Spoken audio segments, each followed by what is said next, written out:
session on building smart, livable, and sustainable cities. We would straight move on to the session, and I would like to invite Dr. Agrawal, whom I've already introduced in the morning. He is the chairman for FICCI Committee on Future of Mobility and the CEO of WRI, to please moderate the session. Over to you, sir.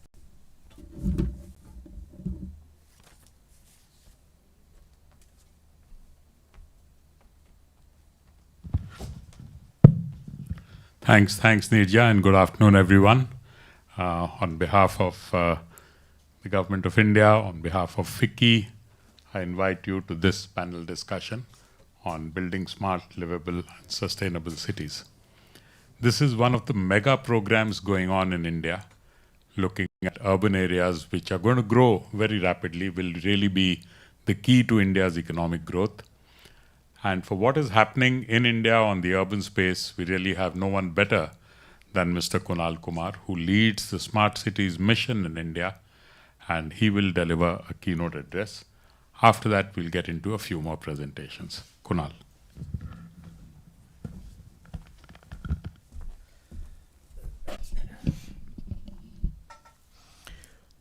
A very good afternoon to everyone here. Everyone who has dared the Dubai afternoon and a post-lunch session. Most welcome to this talk on building smart, livable and sustainable cities. As Dr. Arwal has said, and we have esteemed panelists here, we would like to listen to them. And we have so many smart people in the room, the best thing I can do is to just get out of the way as soon as possible with a short, quick keynote. So there I'll begin. Three things I'll be putting a context on. One is India's urbanization opportunity as well as a challenge.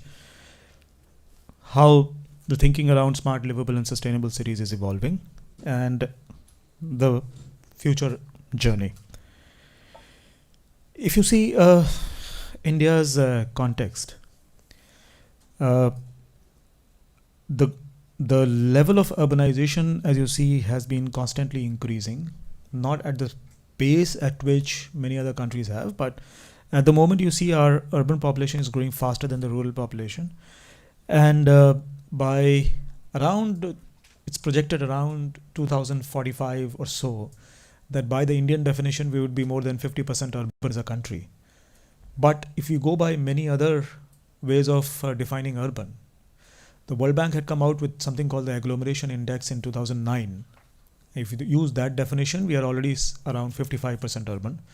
Use the Mexican definition, we are around 65% urban.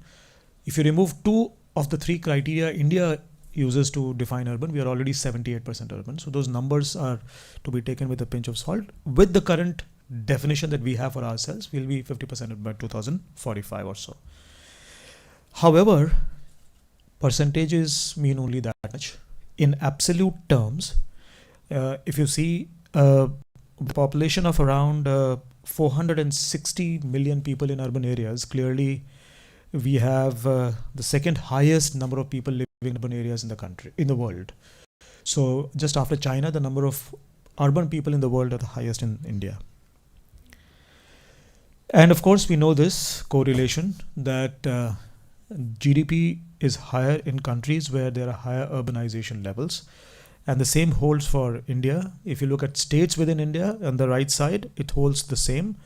The states which are higher on the curve are both high on GDP as well as urbanization.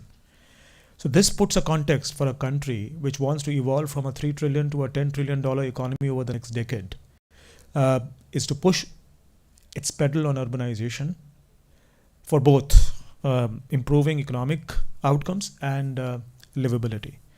But then opportunities come with challenges. As you can see, this is a snapshot from the same city. It's Mumbai. On one side you have high rises, the other side of the road is slums and irregular settlements. And these are problems that the developing world in large parts is grappling across the world, and this is not only unique to India, and this is probably not unique to only the developing world. Even the developed world has gone through this phase in the past. So what does it mean in this background to have smart, livable and sustainable cities, and what is India doing about it? This is a quote from our Prime Minister. There was a time in our country when urbanization was considered a big problem, not very long ago, a couple of decades back. But I feel differently. We should not consider urbanization as a problem, but consider it as an opportunity. Cities have the strength to digest poverty and provide economic opportunities for the poorest coming from other less developed areas. We must further strengthen the cities to increase this digestive ability, make it faster and wider. Economic prosperity will automatically follow. So with this vision, in fact, there is a 3-tier strategy at the national level. When some programs are being implemented across the cities, you could see the names of such programs on the right. Focused infrastructure development on basic services like water, septic, sewerage, non-motorized transport is happening in 500 of the cities. And at the top of the pyramid, you see 100 cities which are being developed as smart cities. Even though you see the numbers are only 100, and if you see all cities are more than 4,000, but these 100 cities under the Smart Cities mission essentially comprise of 25% of the entire urban population of the country. So this is number of the cities, but if you go with those 100 cities are actually carrying 1/4 of the urban population of the country. So this is the 3-tier strategy where different programs in different cities are getting implemented.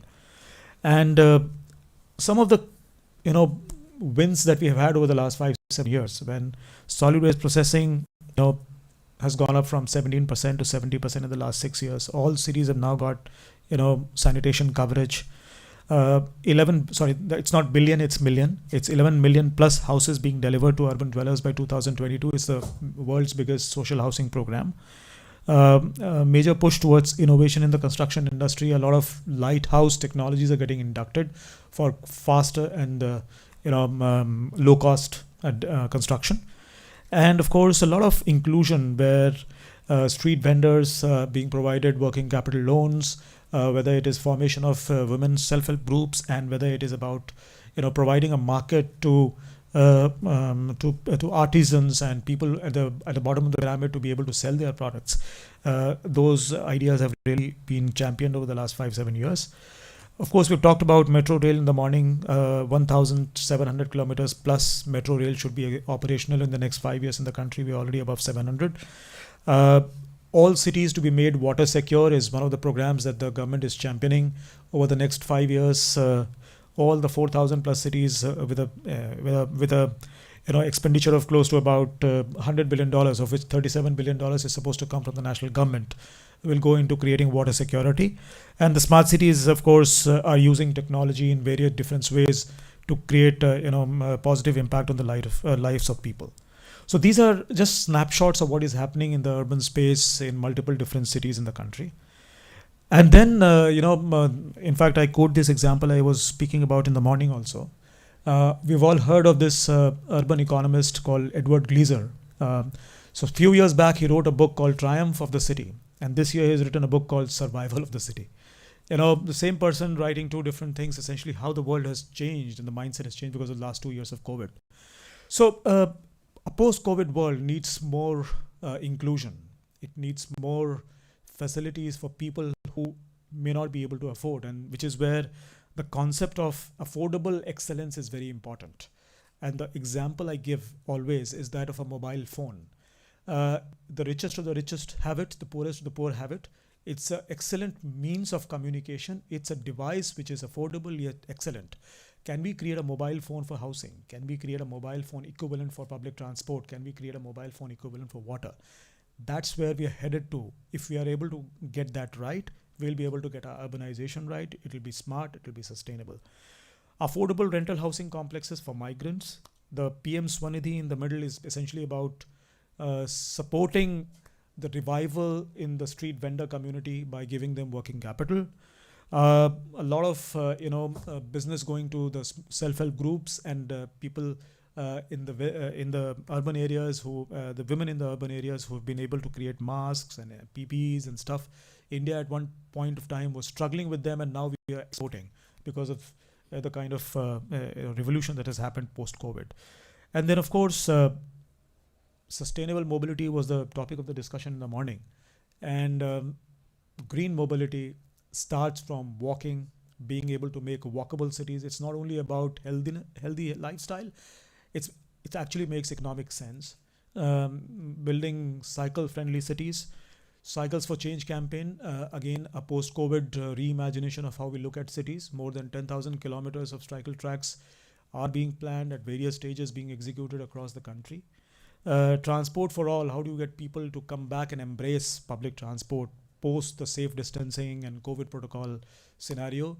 How do you use, so Indian startups are actually now at the moment buying through a competition which we have declared to provide us innovative solutions to get people back on public transport. Then, of course, nurturing neighborhoods. How do we actually create spaces in our cities which have gone to dumps, which are not being used, lying vacant, and have become used by miscreants to get back to the communities? And of course, Eat Smart, another challenge and another campaign that we've started after COVID is to get people back to healthy nutrition. And of course, the role of data is very important. The role of outcomes measurement is very important, we don't have the luxury of endless resources. The country's different sectors are competing for its resources, so we need to make maximum bang out of the buck, and therefore moving towards outcomes is very important. So we now rank our cities on ease of living, municipal performance, how are the cities performing, how are the institutions performing, drinking water quality, how different cities have what kind of drinking water quality, whether they are working on data, how mature are their data-driven systems, and so on. And then Climate Smart Cities is a unique program where the entire, smart cities, the 100 smart cities are essentially being rated on their performance on climate indicators. And of course, the city GDP framework is measuring how economic output in cities is changing. And the Cleanliness Assessment Survey, in fact, most of you must have come across the mega jump that many of India's cities have had on the cleanliness index because of the last 5 years of work. And some of the cities, in fact, our minister often quotes the Japanese ambassador who had gone to Indore, which was rated the cleanest city in the country. He said he took about 4 hours in the night roaming around the city just to find garbage. He could not find one. And in the next day in the conference, he mentioned that. Just an anecdote to give you an example of the kind of work and the volume of work that is happening around this. So the future journey, just 2 minutes. We need to harness the demographic dividend we have. 2018 to 2055, the 37 years of golden demographic dividend for the country when the dependency ratio is going to be less than 1. This is the period when maximum countries have got the biggest jump in their GDP growth. Enhanced urban investments, we are already doing 6 times more over the last 5 years than what we did over the last previous 10 years. And that's going to multiply even further, both from the public and the private sector. Strengthening cities to become catalysts of economic development is going to be a crucial part of the puzzle. Prioritizing regional development. We're not looking at cities in isolation. We have to look at a cluster of cities, a system of cities working together in harmony, in tandem with each other to make things work in the regional level.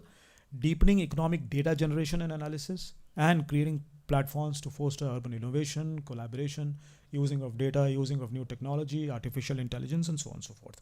So these are the things that occupy India's urban space so far. I'm thankful for this opportunity. Dr. Agarwal, you may take the panel discussion now. I will now do what I wanted to. I'll get out of the way. Thank you so much.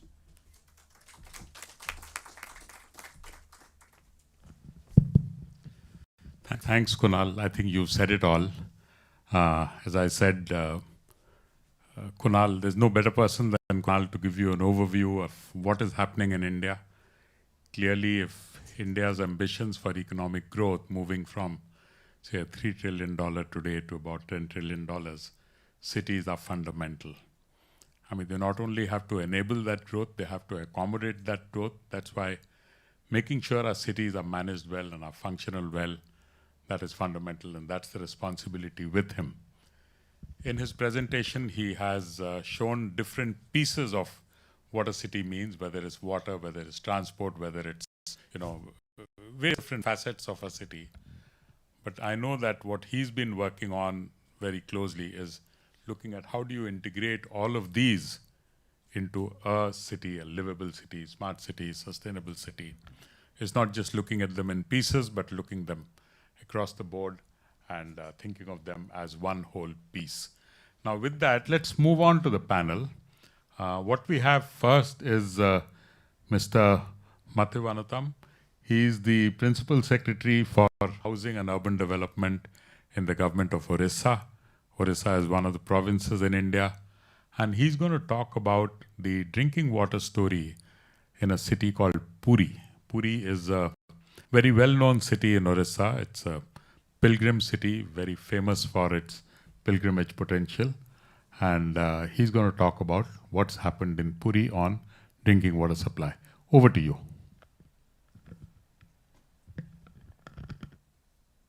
Good afternoon, sir. Dr. O.P. Agarwal, the moderator of this session, Mr. Kunal Kumar, the leader of Smart City Mission in India, eminent panelists, distinguished delegates and participants. This presentation is about the drinking water journey of Odisha, more particularly the story of Puri, a coastal city in the eastern part of India, from a province called Odisha, having a population of 250,000. This city is famous for Jagannath Temple, which is visited by more than 20 million people every year. The photograph shows the famous God festival that happens in July every year. One of the main challenges the city faced is the drinking water. The coastal city was dependent on only two sweet water ground sources, since it was affected by the salinity of the adjoining coast. The sweet water sources were fast depleting due to immigration of saline water.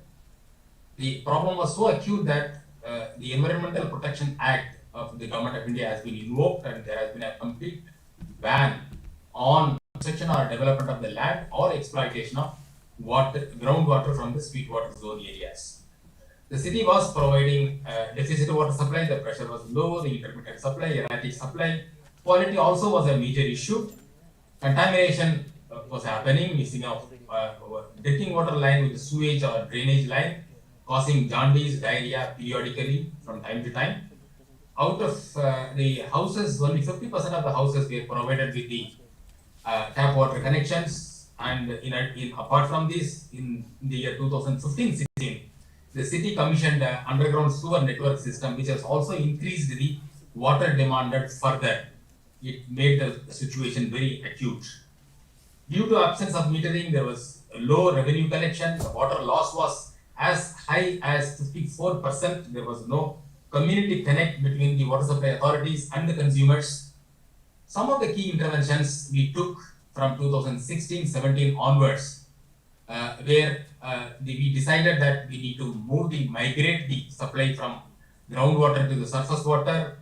There was an adjoining Bhagirathi river. We constructed channel, constructed reservoirs, and put up water treatment plant, and created the necessary infrastructure to provide surface water-based water supply system.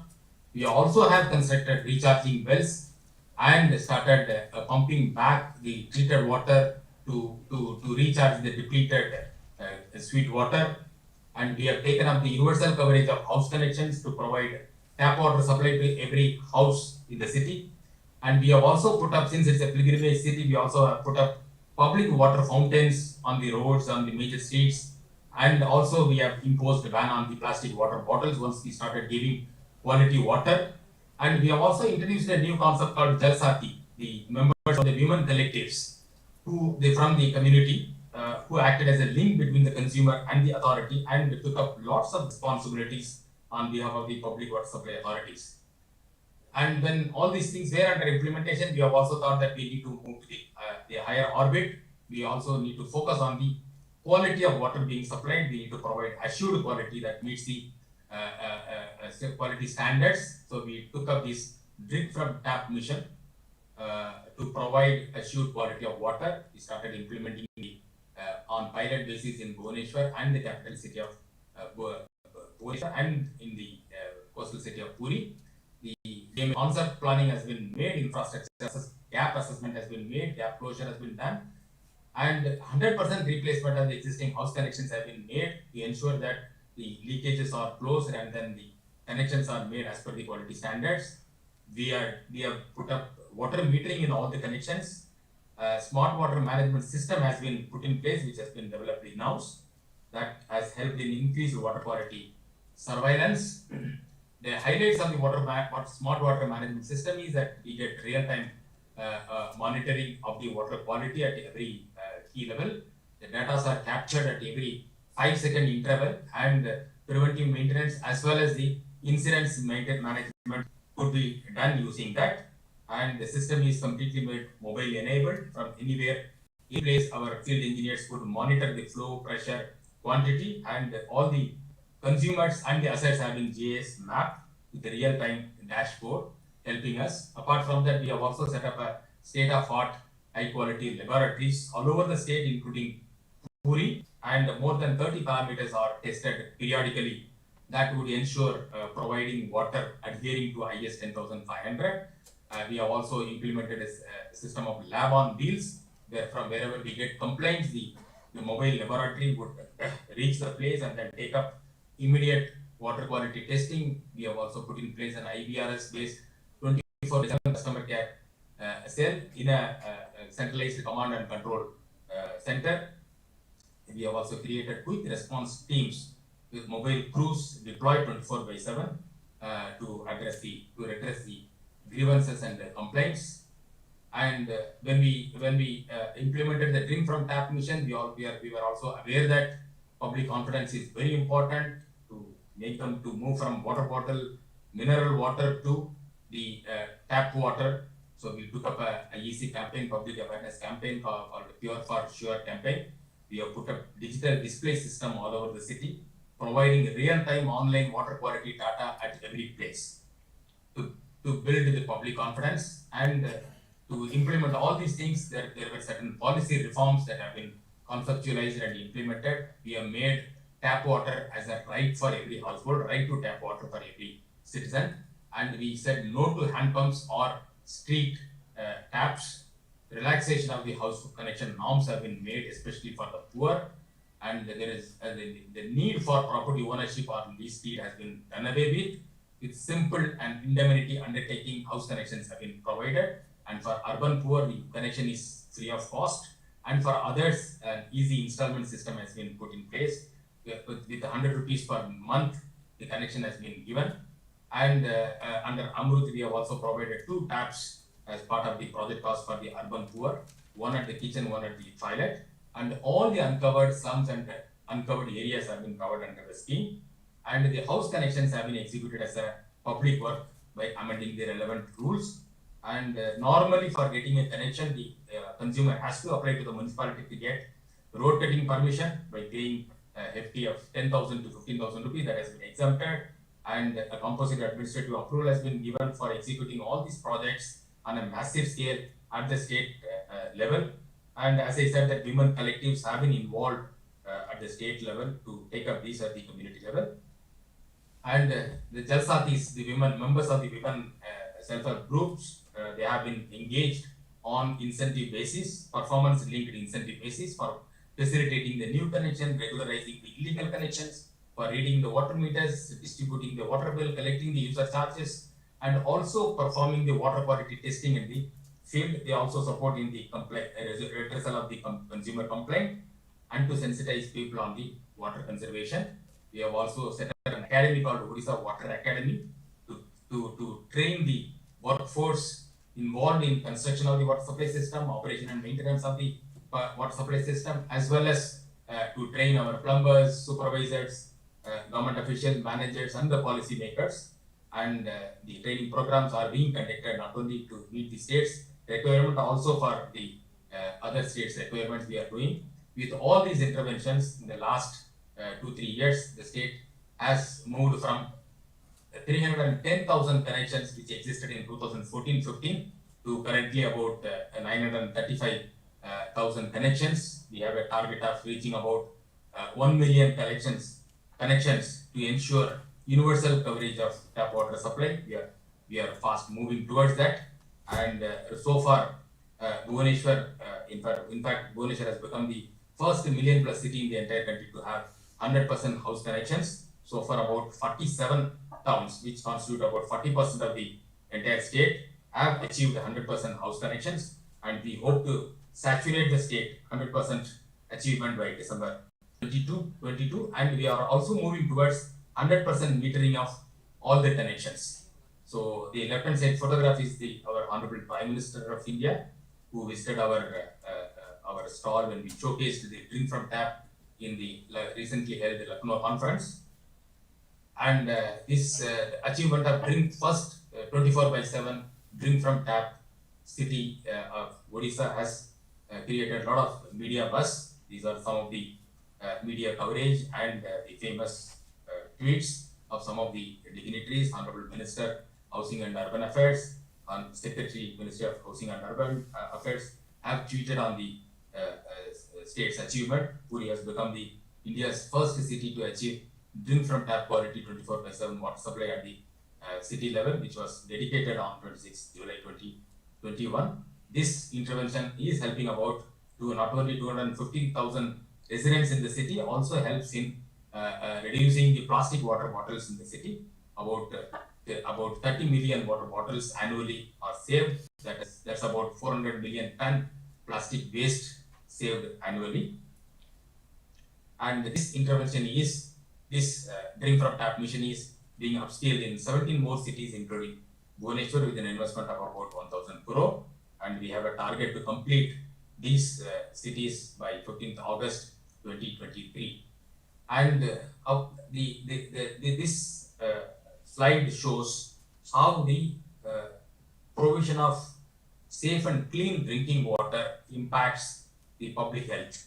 There has been a steady decline of jaundice and diarrhea cases from 2014-15 onwards. You can see in 14-15 there were about 3,600 cases, which have been drastically reduced, and there were fatalities. In 2016 we lost about 30 lives due to diarrhea, and in 2014 about 29 people have died due to jaundice. How this could impact the public health, and we have reached zero fatality now, and this clearly shows that improve the investment in water is actually an investment in preventive public health care, and we feel that this is the appropriate way of making our cities livable, smart, and inclusive. Thank you so much.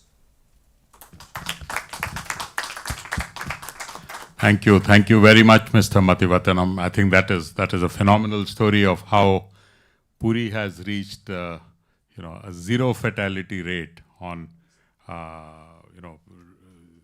is really phenomenal story that you've shown. City that's very close to my heart, having spent some early years of my childhood in Puri and Bhubaneswar. So thank you very much. I mean, that is a fascinating story. I hope you'll be able to stay on for a while in case there are any questions for you a little later. Yes, sir. But let me now move to the next presentation. This will be by Mr. Renato Di Castro, who's the Smart Cities Senior Partner of the RMA Advisory in the UAE. He'll be speaking to us about what he's calling the neural model on building smarter cities in the post-pandemic era. Mr. Castro. Thank you.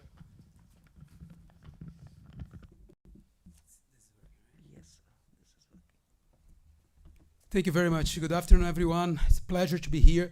It's really a pleasure to see how the Smart City mission is going. And I was back 2016, if I'm not wrong. I was in Delhi for a big event, and I saw the launching and how things were going. And now I'm very glad to see. And actually, well, I have 8 minutes. I will just put it here so I can control the time. And I know that we are a little bit late. So what I want to discuss with you today is a new model that we are applying here in the Middle East. I'm based now in Dubai, and I've been working with smart cities for the last 10 years, basically for governments. And I spent some years working with the new models back when we had ISO 37022, the first ISO for smart cities.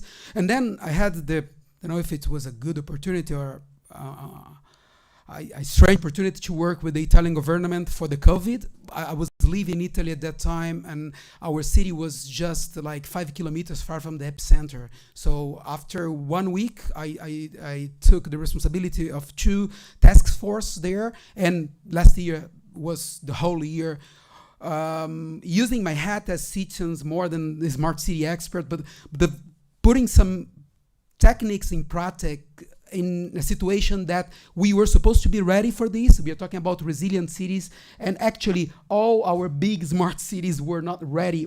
They were smart, but they were not resilient.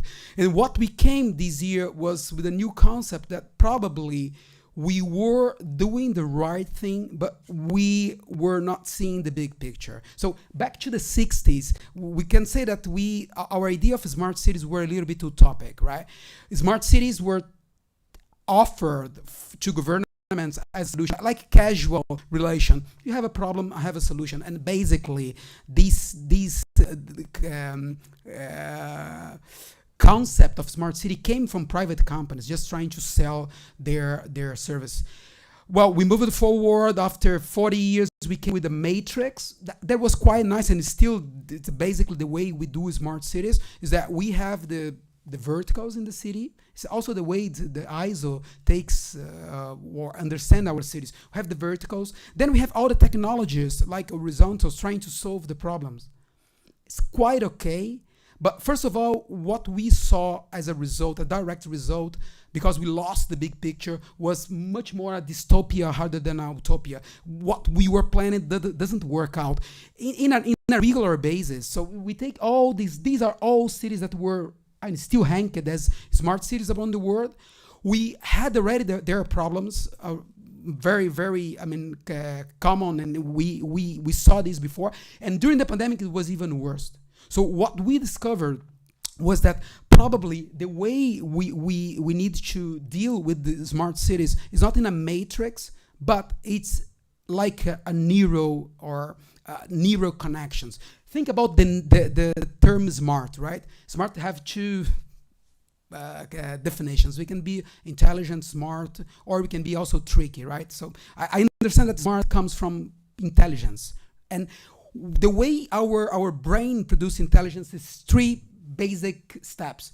We can reason, so reasoning is the first step, problem solving, and then we learn from the process. And basically, it's the same way cities are doing and are handling the problems. Actually, most part of the solutions that pop up with the COVID didn't come, or it's not coming from the traditional solutions from smart cities. It's exactly the neural connections in the cities that are solving the problems by themselves. So if we change the way we organize the verticals or the silos inside government, I came here in February to work to central government in the smart city agenda. Fantastic, a lot of things done. Abu Dhabi is the smartest city, the whole Middle East, and then Dubai following Abu Dhabi. The only problem is, again, as all big governments, they are very vertical silos. So we see a lot of projects, very nice, but not connected, and trying to solve the same problem. So we try to reorganize the way we see smart cities, or we prepare a model for smart city. First of all, the core of smart city should be the DNA. I mean, we are serving now to some projects in Saudi Arabia. Fantastic projects, full of money. But again, if you don't bring DNA to the base of the project, if you just benchmarking, will not work out. Actually, use cases you see in our model is the last part of is the sixth layer of the model. So first layer, city DNA. You shouldn't understand, and all your projects should be embedded with the city DNA. After that, we have the traditional city dimensions. This comes from the smart city wheel. Everybody that is in smart city field, remember Boyd Cohen when he redesigned the concept of smart city wheel. We have 6 dimensions, and actually they're quite good. I mean, we can fit all parts of governments or cities inside the smart city wheel. People, living, government, environment, economy, and mobility. But after that, we need to put a layer of technology. So, I mean, smart city is not technology. Technology is an enabler, but we have the first layer of technology. We call these foundational technologies. They are 3. First of all, if you have no connectivity, you're never going to have a smart city. So the first one is hyperconnectivity. We need to talk about connectivity. Forget an app in your city. If you don't have internet for people, it will not work out. Second one, distributed infrastructure. We are talking now about not only cloud as a storage, but also computing, distributed computing power. And the last one is the computing power itself. When you bring now quantum computing inside this equation, we are going to change. It's a game changer. So without these three fundamental technologies, forget the edge technologies. We are talking about metaverse now, fantastic. But if you don't have the three ones, you don't do. After completing this layer, you go to the fourth layer, that are the pillars, the vertical of the cities. What we did for this, we took these 6 dimensions and we defined basically 5 pillars for each city. As you go from the center, the core, to the edge, these, let's say, layers become more volatile. So these should be adapted to what your city needs. So for example, here, there's a big concern in the Middle East and mainly here in Dubai about community building. So smart people here, it's about building community. We have 10% of the population that are locals. When I was discussing in Abu Dhabi government about citizens in concept, they even didn't understand the concept. Said, but where are the residents? What the residents? No, we have citizens and residents. No. Well, in a smart city, we call everybody citizen. No. Here, citizens are who was born here, then residents are the rest. Okay, so we need also to bring tourists to this people equation, right? So if you don't analyze the pillars based in what you need, you're not going to have a solution.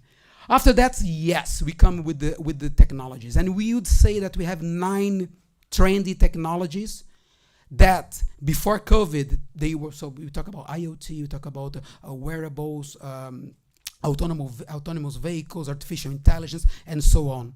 What you're seeing now, that as solution, even without being so much planned, these technologies are starting to combine themselves and bring in new technologies. Metaverse. We take the concept of digital twins, we put it in virtual reality, and we create new universes. I heard first time about metaverse. Now Facebook name is Meta because of this. First time I learned about this was my kid, 11 years old, talking about Roblox and Minecraft, the universe that he was creating himself. Trend, we need to be there. But again, very volatile. This will change. And the last one to finish my presentation, yes, the use cases. And then you can start thinking about what solutions you can benchmark to your project. Most part of the time, when they invite someone called a smart city expert, governments want to listen from use cases down, not the other way around. And then that's why we don't get basically any results. So what happened with the Neuro, what we believe, it's something like this. We have the from the core, we have the connections being created, and these connections are, I would not say automatic, but we can plan it, but we cannot control it. So the point is that at certain point, if education failures there, from hyperconnectivity to artificial intelligence, the system will adapt them itself to create a new connection. This is Neuro. Smart city is like brains. It's Neuro. It's not matrix, or it's not binary. So yeah, basically it's this. I would like to bring this to the discussion. Thank you very much. Thank you very much, Mr. Castro. I must say I loved your presentation. What I liked about it is right at the center and all through the presentation, you kept reminding us that there is a DNA of the city. Let's not forget that. It's not just about building A and building B and building metros and building all kinds of things, but there is a certain DNA to every city. And honestly, I feel no two cities are alike. If all cities were alike, this world will be a very boring place. We would not want to travel everywhere because every city is the same. I think that was wonderful. And in fact, Kunal and I have very often had this discussion that you start with a kind of a, what is a city, and build on that rather than looking at, different pillars. But these are things that will have to change. I think your idea of a neural model is excellent. Thank you. Thank you so much for that. We now move to another very interesting presentation. This is by Mr. Bartuk Wo, who's an architect, and he'll be talking about thoughts about resilient urbanism, from what he's calling from public infrastructure to common good, looking at public spaces. What do you do with public spaces? So I don't want to say too much more, but over to you.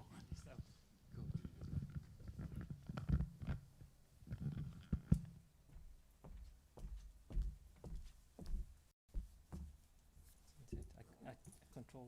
Yes, I was controlling from here. Okay. Yes. Good afternoon, everyone. It's a delight to be here. I'd like to thank Dr. Agarwal for convening the session, and it's also very exciting, in fact, to hear Mr. Kumar and Mr. De Castro talk about themes, in fact, that in the end that I'll also be talking about. Themes about inclusion, about utopia and dystopia. It's like we ended up. I think it's actually interesting that all of these themes actually converging at this point. I'd like to begin, in fact, by saying that I was at the presentation this morning as well, and I think as architects we probably bring a different point of view on about how to approach the question of the smart city and a sustainable city. I think and another key word which has become quite common in the last few years, in fact, is the question of the resilient city. Something that it's a theme that we want to talk about. We're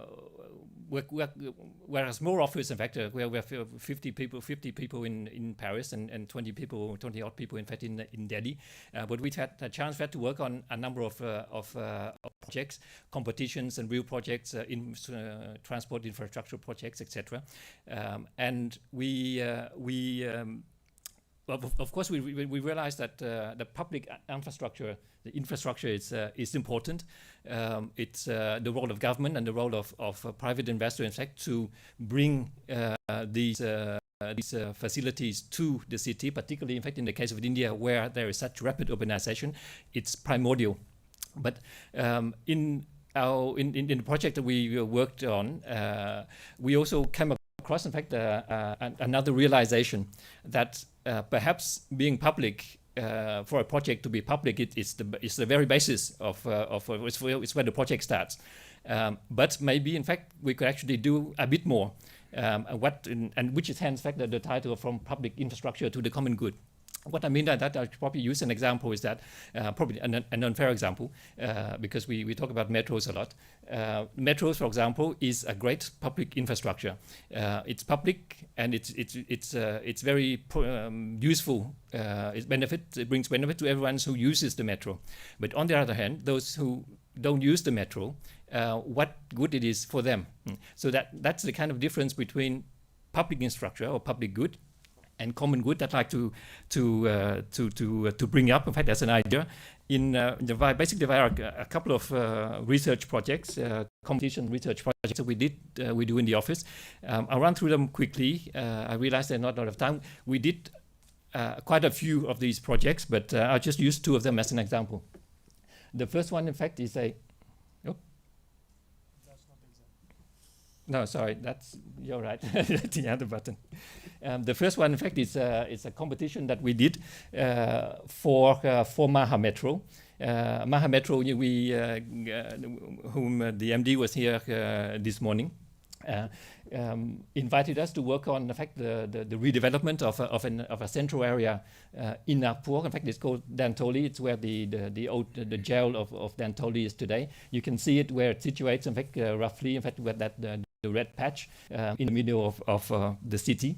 The premise, in fact, of the project was to develop this 75-hectare site into a CBD and a future CBD and eco district with a total of 1.2 million in terms of BUA, a target for green spaces, parking, etc. So development in long term over 10 or 15 years. This is the aerial view of the project that we proposed for this area. But I mean, I start with this because I'd like to actually show you this and then start going backwards to see the kind of perhaps the idea that we wanted to propose, in fact, as a way of thinking the resilient city. In fact, so that was the site.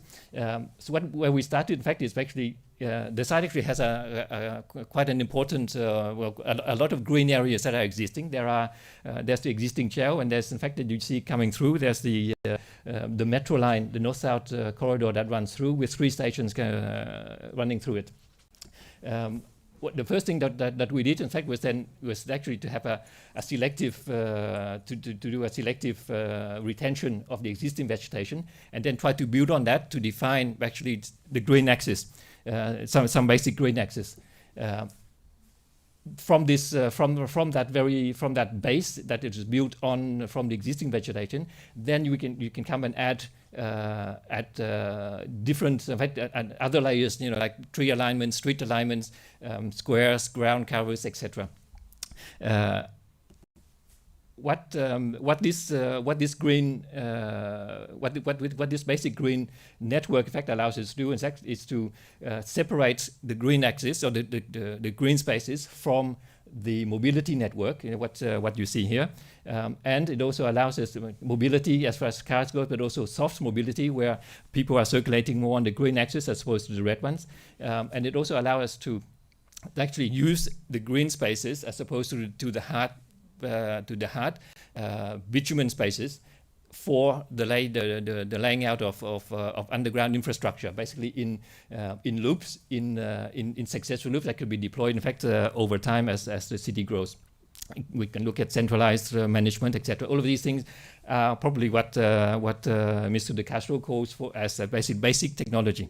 In fact, that kind of thinking, where we start thinking of through the vegetation and through the green space, allows us to put in place an idea that landscape designers has used for a long time, which is basically to instead of actually doing when you build a new city, instead of actually start clearing everything out, laying the roads, and then defining basically your building blocks, and then leaving them basically leaving them as barren sand for 5 years, 10 years, 15 years. You actually start with the green layer.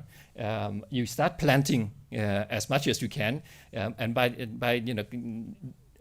the time as the city grows, you would actually cut into that planting that allows for basically to keep the mature trees, etc.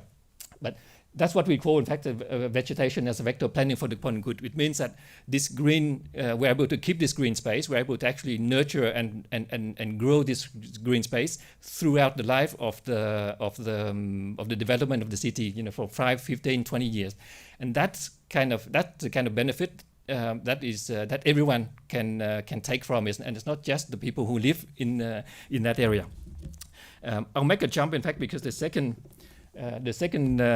example that I'd like to show, in fact, is an example in Paris. It's a recent competition that we work on, where we were invited, in fact, to propose a new system of mobility for La Défense.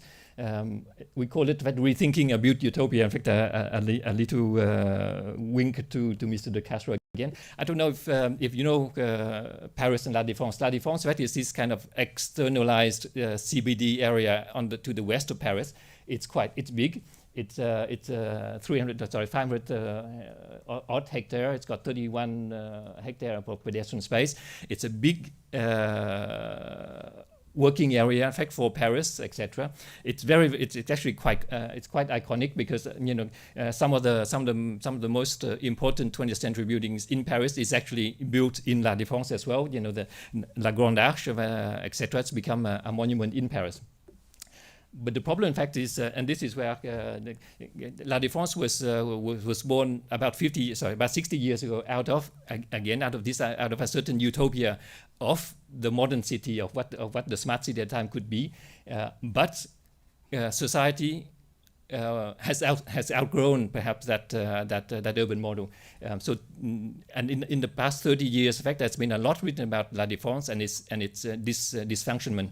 The isolation and fracture. In fact, La Défense, in fact, has this artificial slab, but this artificial slab, in fact, it's not a continuous slab. It's actually several pieces of slab that were built that is piecewise.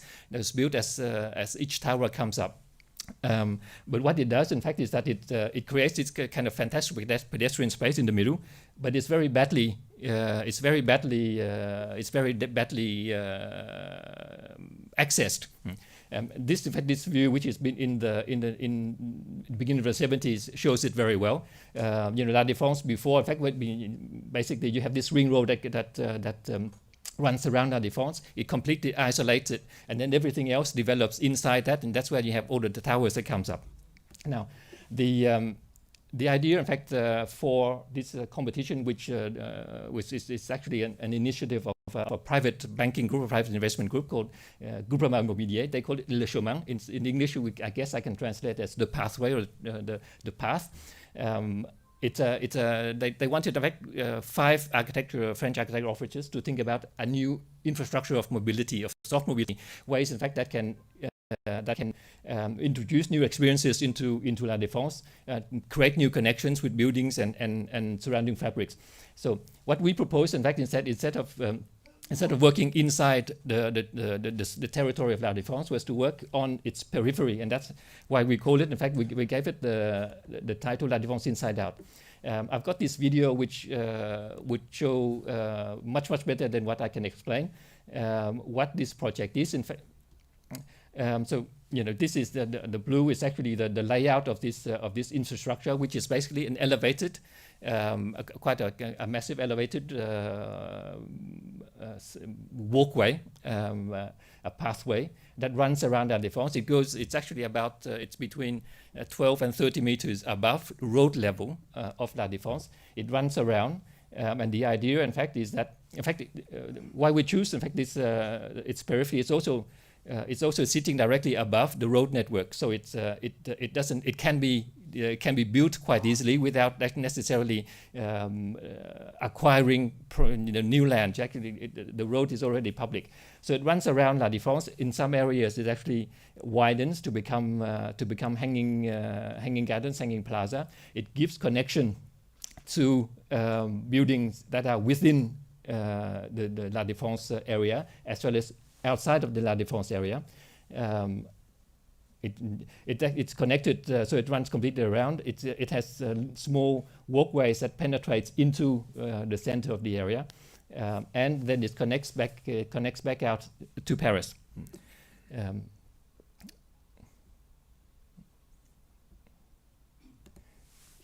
So this is what the aerial view of the project looks like. It's actually I mean, the view is actually perhaps quite difficult to understand, but because the scale of the project means that 10 or 13 meters, 30 meters above street level, it's still not much compared to the 200 and 300 meter high towers that are around it. So a couple of views, in fact, of how the one on the left is the main walkway, the main path, where it's actually a cycle path, a walkway, a park. You have a connection that actually comes into a building at about at 12th floor. The image on the right is actually some of the smaller smallest work that we call the trails. That actually just lead from the main one that cuts through the middle of the volume of La Défense. A couple of views, in fact, of how this initiative actually can reach out into other areas that are around La Défense, which is a big problem today, in fact, because La Défense is so closed. We had a bit of fun actually trying to see how we can make connections to some of the existing towers, etc. Being in some cases quite perhaps I can say quite disrespectful to our fellow architects who designed them in the first place, because we didn't ask for their permission. But in the end, in fact, what we thought, in fact, which is interesting, is that mobility can also be a factor of planning for the common good, because this, if we're able to do a project of this type, what it would do to La Défense, in fact, is quite a transformation, because La Défense today, it actually is only used by people who work there. It's you come in from a metro underground, you come up, you go into your tower, and then you come down. At 8 o'clock, there's no one there anymore, and on the weekend, there's no one. And the idea, in fact, is that by giving by creating a mobility infrastructure, by making it easy for people to go to places, we're actually transforming what is a public space into a common good. That's it. Thank you.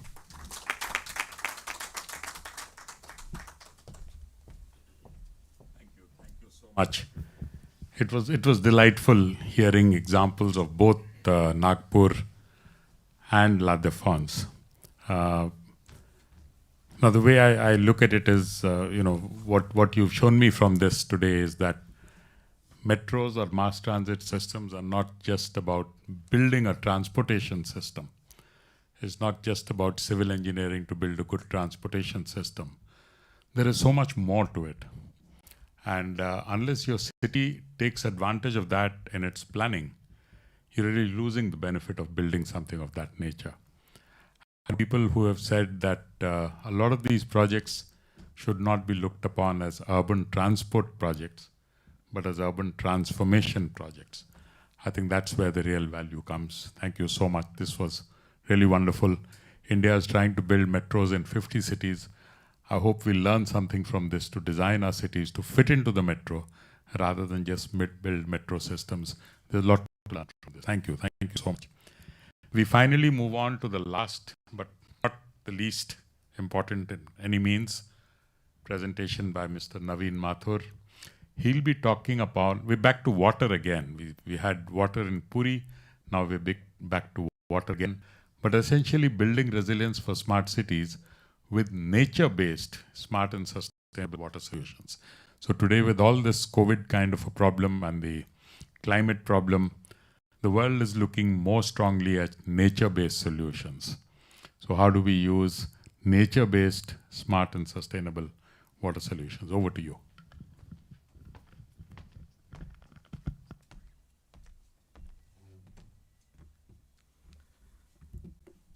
Thank you, Dr. Agarwal, for the kind introduction. Good afternoon, good evening to all of you, depending on what time zone you've joined in for. Now, when we talk about smart city, smart and livable city, we talk about a city where there's ease of living. It is comfortable, basic infrastructure is available for everyone. While there are various aspects or various verticals when it comes to infrastructure, I will be talking about water. Very interesting to note, when we talk about water, we hear of excellent interventions, but they are all in the areas of recycle, reuse, rejuvenate. Essentially, there's a re before all of them. That means you're using your existing water body and doing something to it. I'm going to talk about a nature-based technology to generate water on a sustainable basis, not only on a sustainable, but a highly scalable basis. And it is a proven technology, and I will be talking to you about certain examples of what we have done, including installing this in one of the smart cities in India.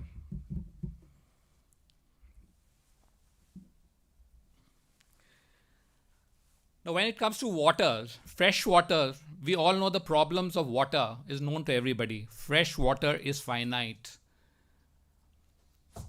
97% of the water on planet Earth is in the sea. 2% is locked in the glaciers. And essentially, what is today available to all mankind, flora and fauna, is just 1% fresh water, be it groundwater, surface water. And that is finite. With urbanization, with urbanization happening at a rapid pace, with industrialization, we see that this water is being exploited and exploited to a great extent. To the extent that you have a situation, there are many cities in the world which are today reaching near day zero. In fact, very recently, Niti Aayog, the think tank of India, said that 21 of the major cities in India will run out of groundwater if nothing is done now and immediately. So while we are talking about smart cities, it's very, very important to look at smart solutions to tackle this problem. So what we need, what the world needs, is a solution which is sustainable. When we talk about sustainability, we are talking about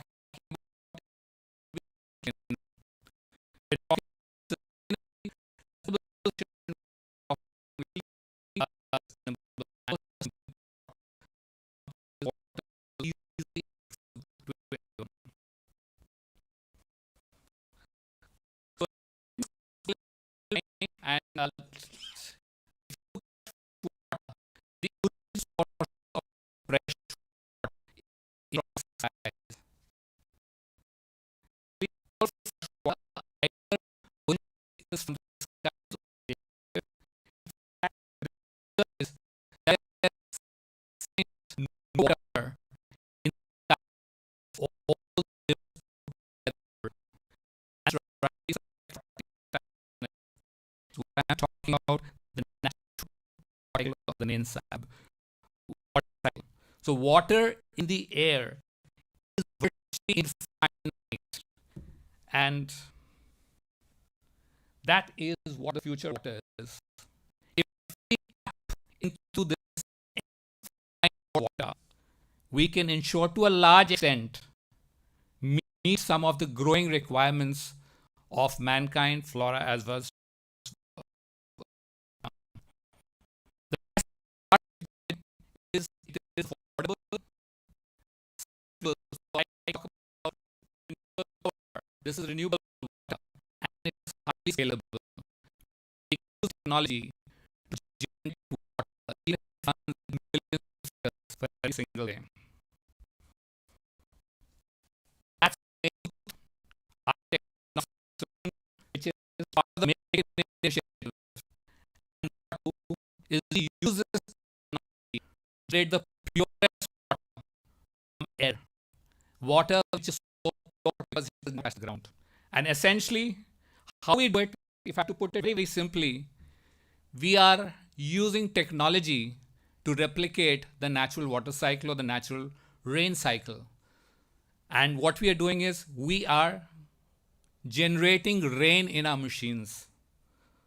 So, as you all know, that there is moisture in the air around us, what we call humidity.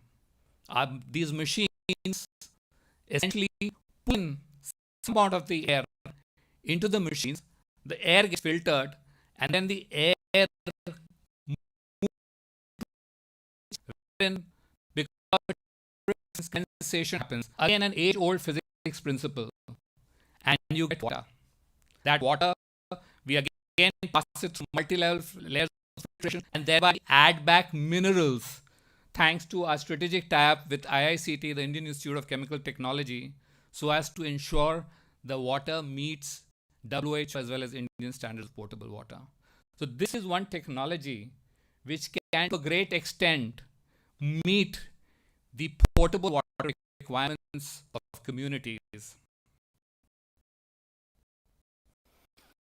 you can get fresh water anytime, anywhere, on the grid, off the grid. It can work, all it needs is some source of energy. And it can work both on the regular grid energy as well as solar energy, be it be it solar or be it wind or be a combination of both. So what you get is water anytime, every time. Water on demand. You don't have to have any external dependency. You can generate water basis your own requirement. So some benefits of this technology technology. You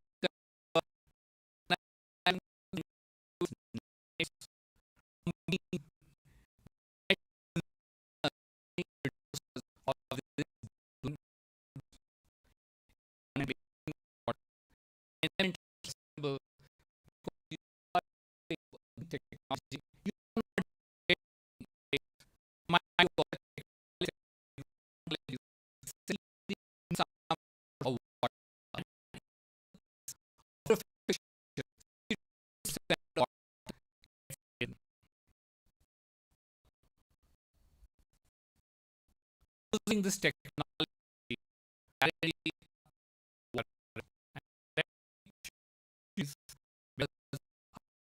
putting in. Today, I'm happy to tell you our company, My3 Aquatech, has over 600 projects in 27 countries. We have already generated 100 million liters of water, thereby saved 200 millions of scarce and depleting groundwater sources, and converted net consumers to be net producers of water. In the recently concluded Arab Water Summit, which was held last month, when we spoke about this technology, I was very happy to note that in an audience poll, 38% of the people in the room said that this is the technology for the Middle East. There are other technologies which the Middle East is depending on, mainly desalination, but they said, yeah, while that exists, this is something which can coexist and definitely solve for the growing water issues at a very, very affordable price. So essentially what you get is renewable water for a better planet, for communities, for economies, for smart cities, as well as for planet on the whole. Let me give you some examples. So essentially what this technology allows you to do is create rapid water infrastructure rather than all the time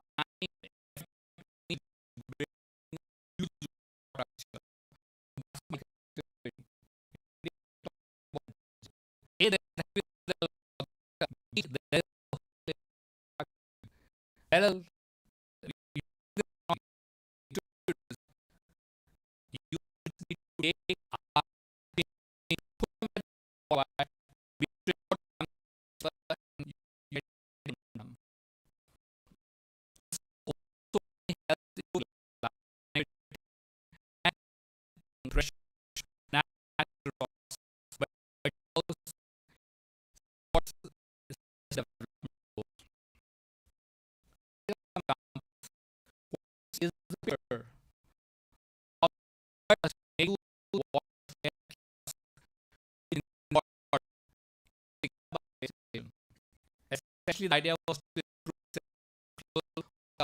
for people of the you have a infrastructure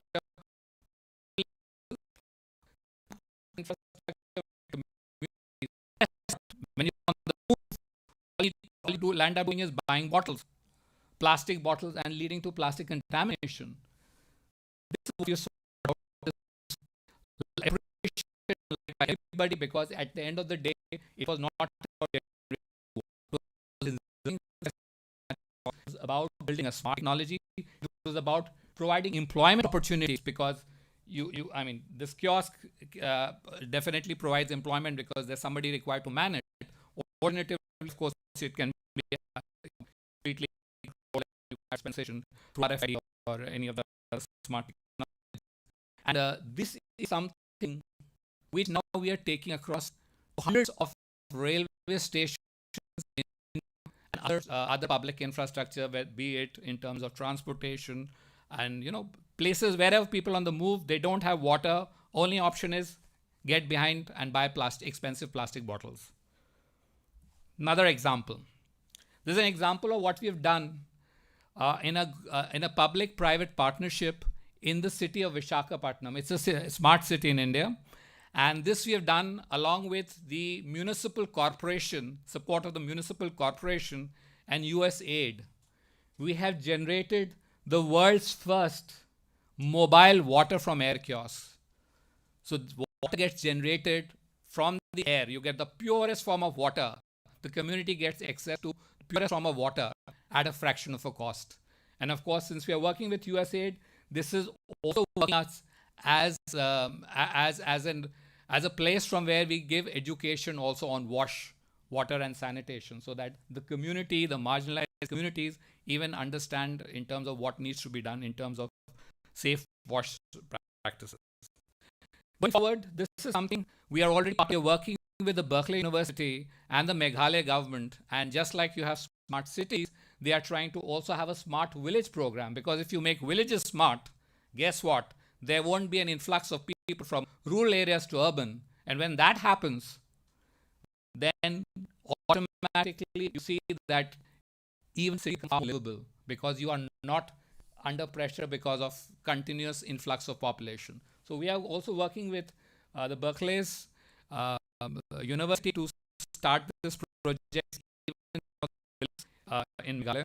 Similar costs, again, not only providing water but also providing employment opportunities, especially to marginalized communities. Coming to corporates, organizations, what you see is an installation in Amazon. We are making some of the world's largest corporates water secure.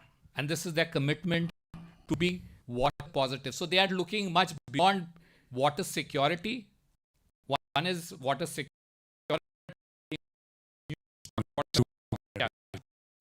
Another example, this has been installed in the municipal office in Chennai. Chennai is water stressed and they're using it for being their own water requirements. Something done as part of CSR initiatives.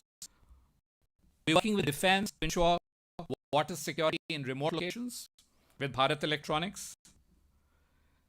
As an emergency response vehicle, we just put this flat-bodied vehicle to move around, generate water at will.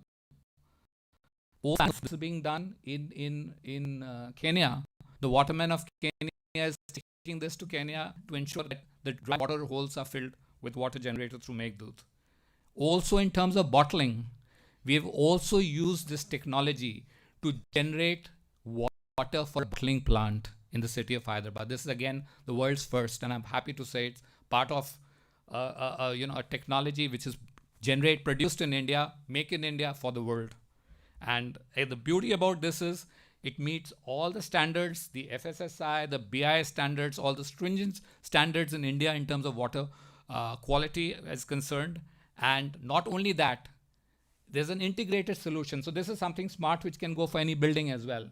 What we do is, in the entire plant, you don't need any air conditioning. So as a side product of this technology, we have integrated design wherein the air which goes out is cold, and that can be used for fresh air refrigeration, fresh air conditioning. So you don't need a separate, electricity bill going on for air conditioners. Excellent solution which we can integrate in UAE, where 24/7 you have the need of air conditioners and, of course, the need of water as well. Yeah, that's it. So I think let's have a proactive approach for a better tomorrow before the world really runs dry of water. And thank you. That's it.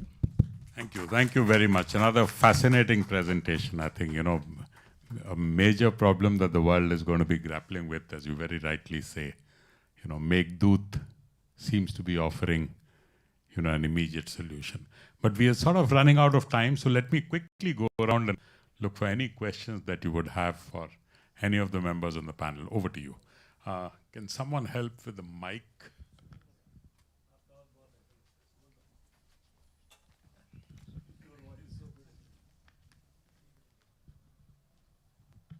It's a fantastic presentation. So I just want to ask you, is there a minimum level of humidity it requires? Or what is the minimum capacity, the unit it can generate also? I think that's hello. Yeah, you're on. Yeah, so in terms of capacity, we can generate water depending on the requirement. So if you're requiring for a small household, can be 30 liters, 40 liters per day.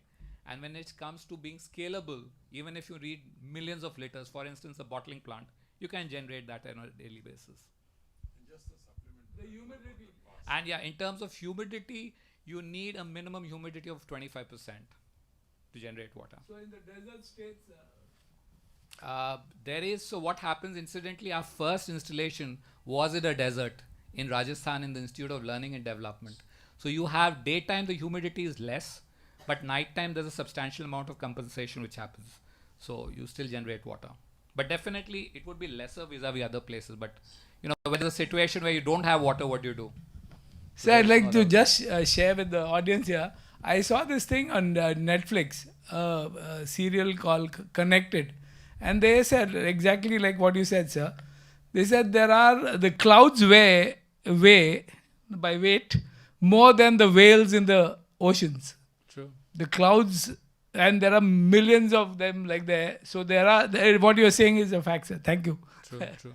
You should see the serial Connected. Please do see it. It's a fabulous serial on Netflix. Thank you. So, in fact, I just want to add to that. Someone just before this meeting started had a very interesting thing to say. They said, our forefathers saw it in the oceans. We are seeing it in the lakes. Our children are going to see it only in the form of tears. So that's where we are heading for. Today, already water is being traded at Wall Street in the futures market. So, I mean, I think that kind of does sound off in terms of where we are headed if we are not doing things on a war footing basis. Look at all technologies. I'm saying everything coexists. Right. Sure. My name is Ketan Kataria. What is the per cost liter of generation? Per liter cost of generation is less than 2 cents. And I'm talking even amortizing the cost of the equipment. And if you're looking at running it on renewable energy, it is less than a rupee in India also. So it's about 60-70 paisa. Oh, excellent. Yeah. And how it is repair free? You say maintenance free. So you said that it's a maintenance free, It's right? a plug and play. Yeah, it's a plug and play. Very nominal maintenance, essentially. Achha. Yeah. Okay, thank you.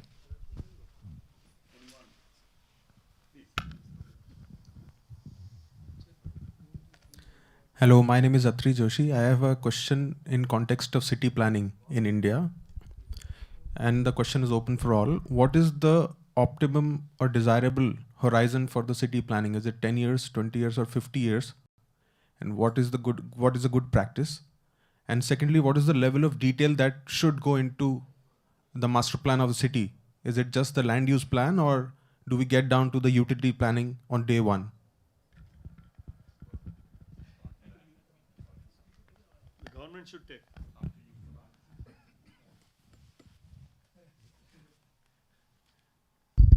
The moment you hear someone saying government should take, he should be from Pune.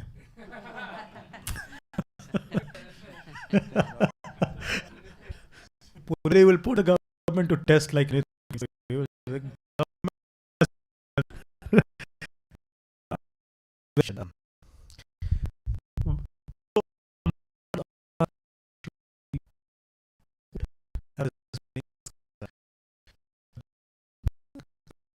From Ashtra,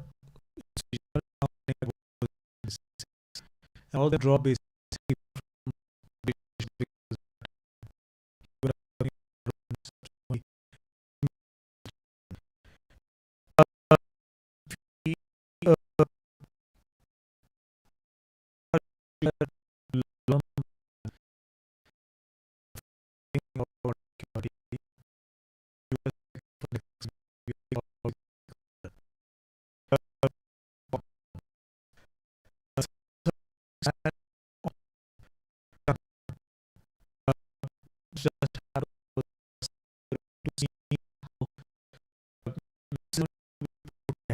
even the ability to take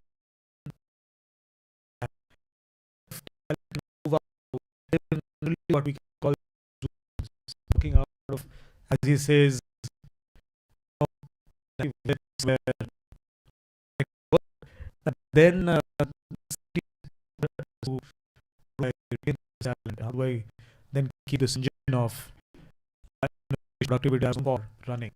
So in that case, then the place that a city is, a geographical location, has to transform into something which is more organic and more agile to be able to adjust to the needs of the times, which is when I think when the plan, when the place has to follow a plan, when the city, where as you say, the plan has made, the city has to follow a plan. Instead, probably in those situations, in economic terms, in travel, in health, in education, in railway, their plan has to start following the place, and not the place having to follow the plan. Wherein now, because the laws were very old, I think at that time it was difficult even to foresee a world of data and technology that the way we see today. For example, when the London Olympics were getting planned, anonymized mobile data was probably the first time it was used for such mass scale, on a mass scale, to plan an event of that size in London Olympics. 2012, is it?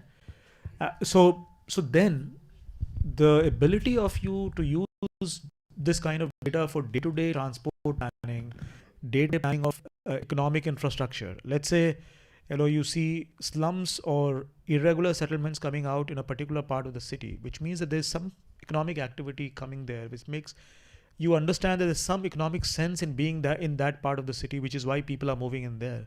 The plan has to reorient itself. So this concept of digital twins, being able to decide on the go, being able to decide on, the way the place is shaping up, rather than, trying to make the place shape up the way you have planned, will also be required in certain circumstances. It's got to be a mix of the short term as well as the long term. In some areas, you require long term planning, where your safety for the next generations is concerned. Optimization, use of resources, sustainability will require long-term planning. But on the here and go, you will require to be more agile with things, which need to be dealt with, which can then be, used using data and technology can make your plans more agile. I think that is my answer to this question. And just to give you an example of this, Singapore came up with a 50-year perspective plan. And then within that perspective plan, I think every 10 years they have a review, so that you have an agile system of making changes. In India, we've had this 20-year master plan concept, but most master plans get violated because we tend to be rigid about the 20 years. We don't have that ability to be agile, like Kunal was saying. Okay, let's go. Anyone else? I'll come to you after that. Yeah. I am from Hyderabad at Telangana. We took a... Okay. My government took a good initiative of reinventing all those lakes and like cheruvu we call it, tanks, ponds and tanks. We used to have 5 lakh water bodies, which have been reduced to just 50,000.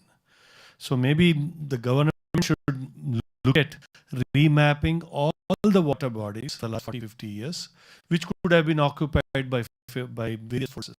Maybe this is one way of reclaiming the water back. This is my suggestion to the government. Thank you. Excellent. I think great Mission suggestion. Bhagirath is the name of that project. Great. No, this one I'll just say one line. Amrit 2 has big plans on this one. The recent mission which has been launched across cities, they're looking at rejuvenation and mapping of all water bodies. Kunal sir, your views about PPP partnership in smart cities. How your case studies, you are veteran in this, so your views are very curious to know. Are you also from Pune? No. No, absolutely. One question I never asked the government to answer. I asked his individual view to answer, which is always at liberty whether he can answer or not. I'm not from Pune, I'm from Delhi. Well, see, under any circumstance, if India has to meet its urban or sustainability, livability goals, a lot of partnership with the private sector is going to be important.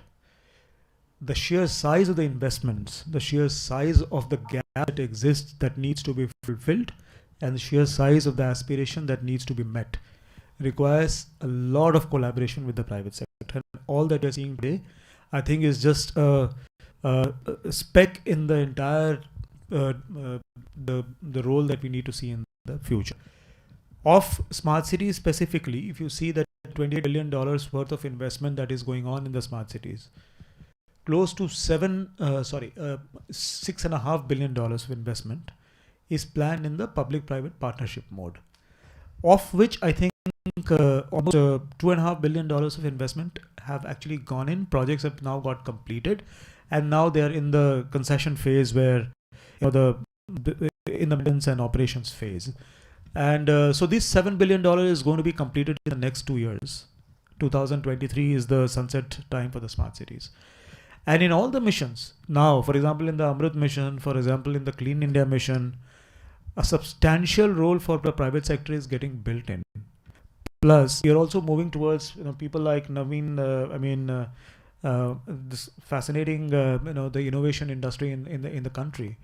How do you actually get more innovations into the Indian urban ecosystem, which is where building cities as open centers for open innovation, city innovation exchanges where you can enable startups, city leaders, and then discovery of problems for the startups and innovations for the city leaders start to happen.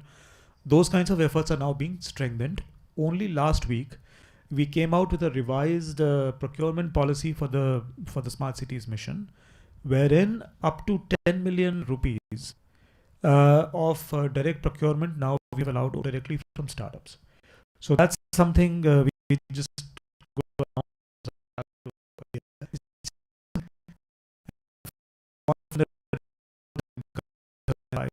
going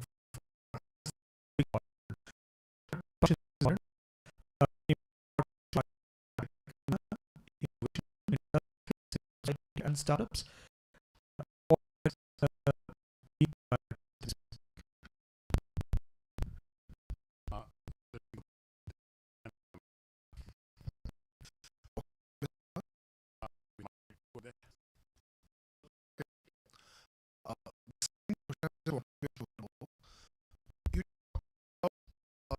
Using more from the smart this instructor,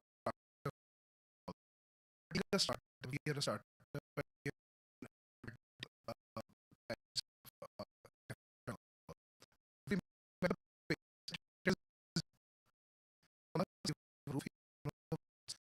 We sell it into the government sector. They don't have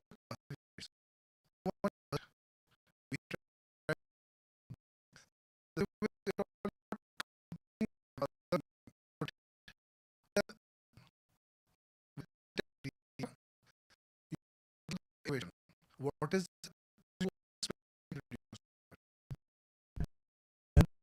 it's not a tender process at all.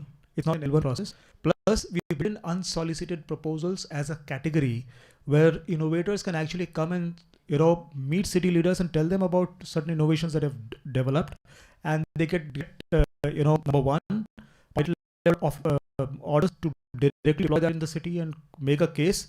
And if they are successful to do that in 3 cities, then they get eligible for direct procurement without tender. You will see that in the policy, which will just get announced once I go back from here.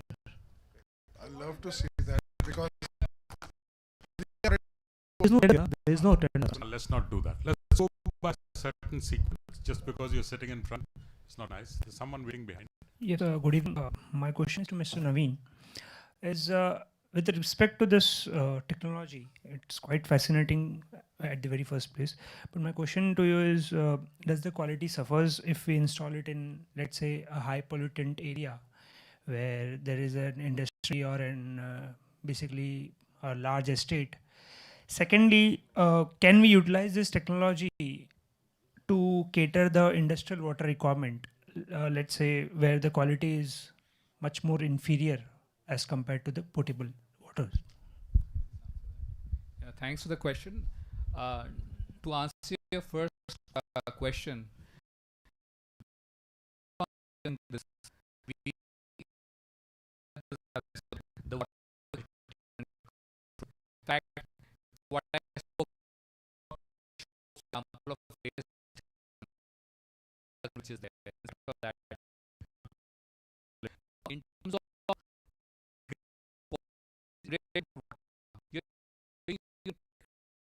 water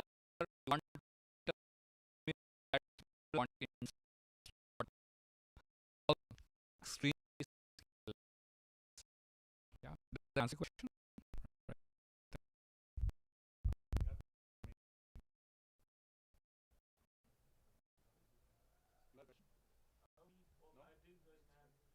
No, okay.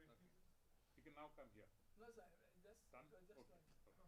Sorry. Anyone else? since there are no other questions, let me thank the panelists. I think this was a fascinating discussion. I learned a lot of new things from this. Mr. Madhavathanam, I don't know if you're still online, but thank you so much for joining remotely, telling us about Puri. Thanks, Mr. Castro. Thanks, Kunal, for fascinating to have you here. Naveen, Mr. Wo, and all of you. Thank you so much. Thanks to Fiki for giving us the opportunity to have this really fascinating discussion. Thank you very much. Thank you.